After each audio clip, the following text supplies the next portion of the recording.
We begin this hour in our nation's capital, where there is growing urgency to get a new coronavirus relief bill passed before lawmakers head out of town in a few weeks. Treasury Secretary Steve Mnuchin and White House Chief of Staff Mark Meadows are on Capitol Hill to brief top Republicans on the forthcoming bill. Among the items being negotiated are payroll tax cuts, additional funding for testing, money for the reopening of schools, increased unemployment benefits, and a new round of stimulus checks. Meanwhile, President Trump is scheduled to appear at his first coronavirus task force briefing later today, his first in almost 3 months. The president announced he will resume holding the briefings on a daily basis. This all comes as coronavirus continues to plague much of the country, particularly in the South and West. More than 3.8 million people have contracted the virus nationwide, and more than 141,000 have died. Ben Tracy is at the White House with more. This is a pandemic that is flaring up all over the place. President Trump is attempting a course correction. For months, he's downplayed the importance of masks. But on Monday, he tweeted a picture of himself wearing one, saying some call it patriotic. However, a few hours later, the president was seen not wearing one at a fundraiser at his hotel in Washington. Mr. Trump also met with top Republican leaders to work out their differences for the next coronavirus stimulus bill. The administration wants funding for schools that reopen and liability protections and tax credits for businesses. Republicans also want to cut down the $600 enhanced weekly unemployment benefit due to expire next week. The administration is not publicly supporting more funding for testing and contact tracing, which Democrats and many Senate Republicans support. Our lack of testing and contact tracing has led to the crisis being much greater in the U.S. than in most other countries. Trump wants to block that money for testing, for contact tracing. Faced with polls showing voters trust Joe Biden more to handle the coronavirus response, President Trump is reviving his coronavirus briefings, which he says had historic ratings. But the president stopped those briefings in April after being widely criticized for attacking governors, contradicting his own experts, and seeming to suggest Americans ingest disinfectants. Is there a way we can do something like that by injection inside or almost a cleaning? And Ben Tracy joins me now from the White House. Hi, Ben. So do we know if President Trump will be accompanied by any health experts at this briefing? I believe we know Vice President Pence won't be there, and he's the head of the task force.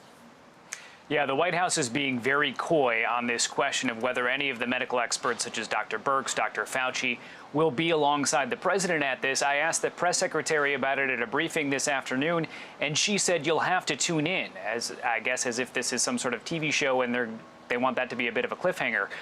The vice president will not be here today. He is out of the city on a trip, and it is curious that the head of the White House coronavirus task force would not be at a briefing if this briefing is supposed to really be about coronavirus. But that question itself is kind of up in the air.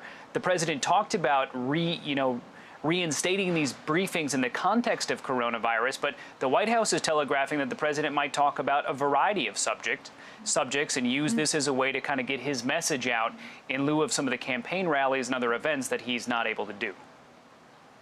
Interesting. All right, Ben, we know that Treasury Secretary Mnuchin and White House Chief of Staff Meadows are briefing lawmakers on Capitol Hill. You touched on it in your piece there.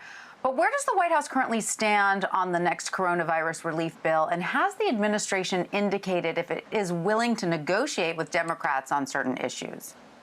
Well, the administration is actually still negotiating with Republicans on certain issues. The president says there's about 10 different issues they're looking at, and there is some disagreement within the party, specifically over the issues of a payroll tax cut. That's something the president continues to push for, and Senate Republicans continue to push back, saying that's not really going to help the current situation because if you give a payroll tax cut, yes, it does help some businesses, but it doesn't help people who aren't getting a paycheck. And that's one of the big issues when you talk about the economics of this next stimulus bill. There's also this disagreement over the amount of money being spent on testing and contact tracing. The administration trying to make an argument that enough money has already been spent on that and it's not fully allocated yet, and Republicans in the Senate pushing back and saying really the only way we're going to ever reopen schools and businesses in this country is if we get more testing, have a better testing infrastructure, and especially getting test results back in a more timely manner.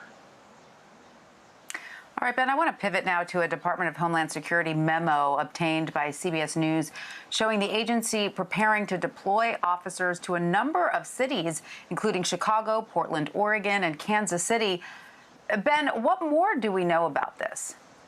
Yeah, this is very strange. This is basically the agency is deploying agents around the country to kind of staging areas so they could perhaps go into these cities if they need them. The president has threatened to send these agents into cities like Chicago, into New York. But this is a different situation from what's going on in Portland. The rationale of the administration for responding to Portland is that there's a threat to federal property there, and so they're there to protect that. And the president views these people as anarchists and agitators, not as protesters. In Chicago and in New York, what the president has been railing about is a very high murder rate, that there's been a lot of shootings and a lot of killings in those cities. That is true. But that is not something that generally the federal government would respond to. That's a local police issue or a state issue if you're going to widen it out. But short of kind of invoking the Insurrection Act and rolling the military into some of these cities, it's unclear what authority the administration actually thinks they have here. The White House press secretary was pushed on this issue at the briefing and didn't really come up with much of an answer besides saying the president would prefer that these Democrat mayors and Democrat governors take care of this themselves. But if they're unable to do that, which it appears they are in the White House's opinion, the president will act. All right, Ben, certainly an issue that needs a little bit more examination for sure. Ben Tracy at the White House, thank you so much for that.